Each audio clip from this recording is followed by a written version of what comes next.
Són mol·luscs gasteròpodes, com els caragols o els llimacs terrestres. Una classe que compta amb abundants i variades espècies marines.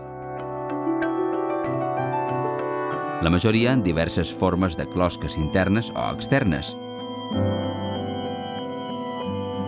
Els membres de la família de la llebre de mar són grossos, poden arribar als 20 o 30 centímetres.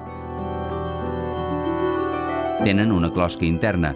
La seva coloració és marronenca, presenten 2 parells de tentacles al cap i s'alimenten d'algues. Els nudibranquis, en canvi, són més petits i colorejats. Han perdut completament la closca. Són animals normalment d'uns 5 centímetres, d'un aspecte curiós per la quantitat de ramificacions que presenta al seu cos.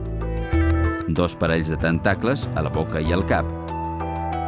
I un nombre variable de papil·les dorsals que funcionen com a brànquies externes.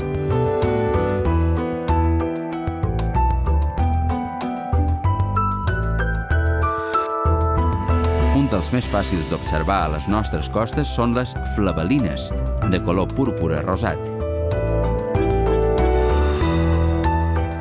La baqueta suïssa també crida l'atenció per la seva coloració, a la qual deu el seu nom.